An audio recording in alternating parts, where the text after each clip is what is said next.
Imagina uns fabricantes de navios e fazendo desse navio uma blindagem da melhor maneira possível. Só que quando eles estão no alto mar, eles descobrem que a rachadura começou de dentro para fora desse navio. Pensa no desespero. E se isso fosse possível em famílias e casamento? Sou evangelista Cláudio Augusto. Não venho falar de coisa nova, mas de atitudes que já praticaram, que estão praticando e infelizmente muitos continuarão praticando.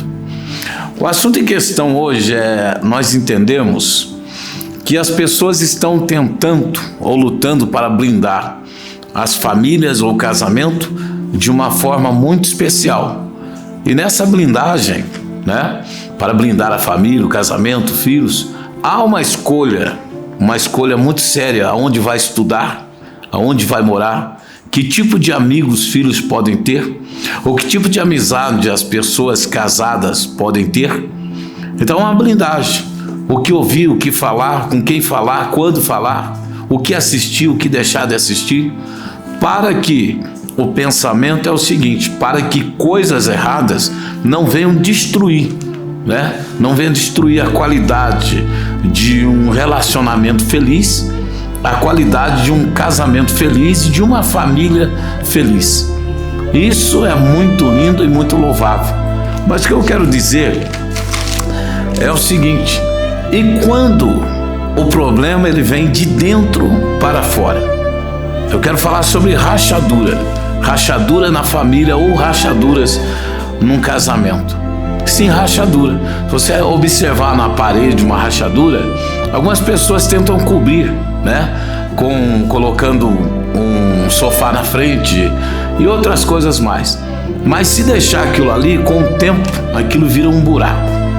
Infelizmente, rachaduras é o princípio que destrói muitos relacionamentos. E a palavra em questão está no livro de Gênesis, capítulo 25, versículo 28, que diz assim: e amava Isaque a Esaú, porque a caça era do seu gosto, mas Rebeca amava Jacó. O que é que nós temos nesse versículo aqui? Nós temos algo muito sério que infelizmente continua acontecendo até os dias de hoje. Nós temos 2 filhos morando no mesmo teto, tendo os mesmos pais, porém um pai ele decide amar um filho de uma forma, é uma preferência dele. A mãe decide amar o outro filho de uma forma. Sabe o que é que nós temos aqui? Nós temos escolha. Nós temos escolha no sentido de amar. O pai se apega a um, a mãe se apega a outro. Isso aqui nos traz um problema muito sério. Devido a essa escolha, vai surgir conflitos. Sim, vai surgir conflito. Porque o filho que é amado pelo pai, será que ele vai obedecer a mãe como deveria obedecer? E será que o filho que é mais amado pela mãe vai obedecer o pai como deveria obedecer? Pense em você. E o que isso vai gerar para esse casal, para esse casamento? Isso vai gerar conflitos. Isso vai gerar conflitos. Porque há um desentendimento aí nesse negócio. Um gosta mais desse, o outro gosta mais daquilo. Então isso gera um desconforto. Isso vai gerar um desconforto para esse casal, porque as palavras de ambos não vão ser compreendidas pelos filhos da mesma maneira. Por que não, Cláudio Augusto? Simples, porque se a mãe falar para o filho que o pai ama, que ele não deve fazer tal coisa, é provável que o filho vai dizer: mas o pai deixa. Pronto. E se o pai falar para o filho que a mãe ama, é provável que o filho vai dizer: mas a mãe deixa. O que esse casal acabou de implantar nesse casamento e nessa família? Eles implantaram uma indiferença. Eles implantaram uma indiferença de amor e também uma indiferença de autoridade. A realidade é essa. Uma indiferença de autoridade. E com o tempo isso vai começar a desgastar. E com o tempo isso vai começar a trazer problemas. E com o tempo isso vai começar a trazer consequências. Desgaste emocional. Imagina, vai começar a trazer prejuízo emocional. Salve-se em alguns casos que nós conhecemos, você também deve conhecer, né? Quem sabe até na sua família ou pessoas que você conhece, em que havia esse tipo de problema. E qual foi o resultado? O resultado é ruim, porque de repente o pai falou, não vai. Mas a mãe disse, deixa aí, o que é que tem? Tá vendo o desentrosamento? O desentendimento? E qual foi o resultado? Foi, infelizmente, alguns foram e nunca mais voltaram. Nunca mais voltaram. E sabe o que ficou na casa? O desentendimento, a cobrança. A cobrança por quê? Pro resto da vida é provável que quem disse que não era para ir ficou cobrando de quem disse que podia ir. Ficou uma coisa triste.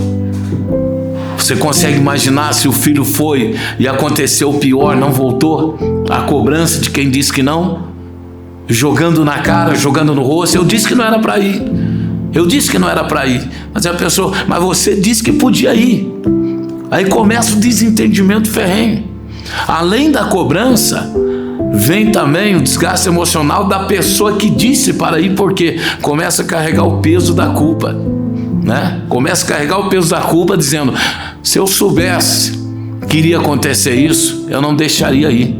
Mas aí é que está um problema sério, que a gente não sabe. Não foi nos dado o poder de saber sobre o amanhã. Não foi nos dado o poder de saber nem sobre daqui a um minuto, quem dera sobre o amanhã. Por isso, quando você casou, quando você chegou até o cartório, quando você assinou o papel, o que está dizendo? Você fez um acordo, ambos fizeram um acordo. Quando assinou lá foi um acordo de uma seriedade, de um compromisso, de uma fidelidade. E esse compromisso e fidelidade, isso aí vale para tudo, até na educação dos filhos, na forma de amar. Agora, se um decidiu amar de um jeito ou de outro jeito, está aberto a rachadura para o casamento. No casamento está aberto, está instalado o problema no casamento. Então, a blindagem de fora é muito bonito, né? E neste intervalo das coisas, como que as pessoas agem? Como que as pessoas agem? Aí que vem um outro problema muito sério. Sabe como que agem? Usando máscaras. O quê? Usando máscara. Como assim usando máscara? Querido, máscara, ligado à máscara está circo, palhaço, né? Teatro, ator, atriz. Ligado à máscara está o esconder. Esconder o quê?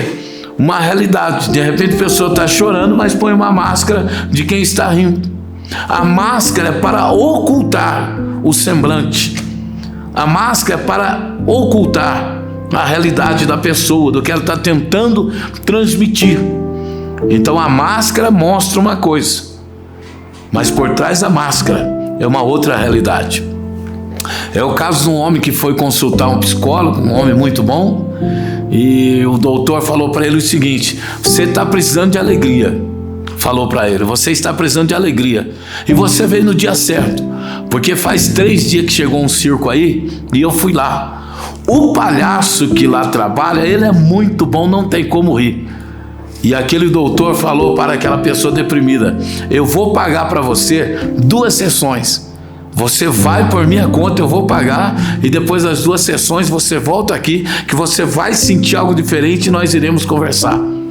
Aí aquela pessoa olhou para o doutor e disse o seguinte: quer dizer que o meu problema é a falta de alegria? Sim, mas 2 sessões lá, você vai voltar de lá renovado. Daí vai ficar fácil conversar. Aí a pessoa começou a chorar, falou: mas por que você está chorando? Aí ele respondeu: se eu tenho que ir lá no circo para me alegrar com o palhaço que lá está, então não há esperança para mim. E o doutor falou: e por que não? Ele olhou para o doutor e disse: porque o palhaço lá do circo, que faz as pessoas rirem, sou eu. Olha a situação. Está vendo o poder da máscara? Esconder a realidade. A pessoa consegue subir num palco, num picadeiro, fazer pessoas rirem, mas por trás ele está vivendo um vazio, uma tristeza, E quando a rachadura está instalada no casamento, numa família, é a mesma coisa, querido. Você olha aquelas mansões, você olha aquelas casas lindas, aquele sorriso perfeito, a foto perfeita, né? As pessoas que se apresentam perfeitas para a sociedade, mas só Deus e as pessoas é que sabem a verdadeira tragédia que está vivendo dentro de casa. Dentro de casa já não é mais um lar. Dentro de casa, que era para ser um lugar de alegria, se torna um campo minado. Se torna como um vulcão em erupção, que a qualquer momento ele vai explodir. Mas as pessoas tentam conter isto como ocultando a realidade.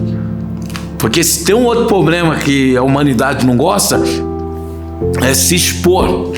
É expor o problema. Porque você tapinha no ombro, né?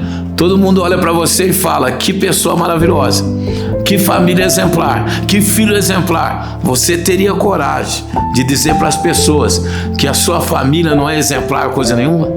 Que o seu casamento não é exemplar coisa nenhuma? Que os seus filhos dentro de casa não é exemplar coisa nenhuma? Que o relacionamento dentro de casa não é exemplar coisa nenhuma? Que vocês estão vivendo mais um pesadelo a dois do que uma alegria em família?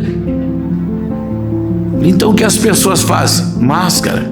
A rachadura foi instalada. E começou aonde? Começou com uma pequena decisão de um agir de um jeito e do outro agir de outro jeito. Esqueceram que agora é uma família. Esqueceram que agora é uma só carne, é um casamento. Não há como mais querer tomar decisões diferenciadas que não venha prejudicar a família ou o companheiro. Qualquer decisão tomada baseado para um casal, meu querido, se essa decisão não trazer benefício, ela vai trazer problema. Ela vai trazer circunstâncias desagradáveis. Ela vai trazer dores, ela vai trazer dificuldade. Então, qual a realidade por trás de tudo isso? O que eu devo fazer? Que atitude que eu devo tomar? Meu amado, o seu lar tem que ser um lar onde você sinta paz. A sua esposa tem que ser aquela pessoa que depois de você trabalhar o dia inteiro, ver tantos rostos, você tem que ter na mente: eu não vejo a hora de chegar em casa e ver alguém que me agrada, e ver alguém que me alegra. Mas a realidade de muitas pessoas, que o último lugar que ele gostaria de ir é para casa. Isso é triste, é dolorido. Algumas pessoas arrumam desculpa para ficar um pouco até mais tarde na rua, para ficar um pouco até mais tarde, se ir andando de um lado para o outro, buscando alguma coisa. Por quê? Porque em casa há discordância, porque em casa as coisas não estão bem, porque em casa a situação está crítica. Olhe para esse casal, meu amado. Isaac e Rebeca não eram qualquer casal, eles tinham a bênção de Deus. Mas a atitude desses dois trouxe coisas terríveis para o casamento deles. Eu vou só resumir. Jacó teve que fugir. O irmão dele jurou ele de morte. Jacó foi embora e nunca mais viu a mãe.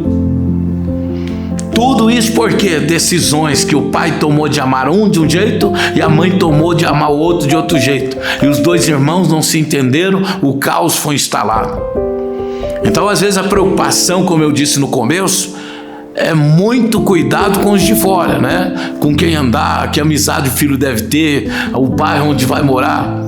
Mas eu acho que o cuidado maior tem que se instalar dentro de casa, com as atitudes, com o que fala, com o que pensa, como age.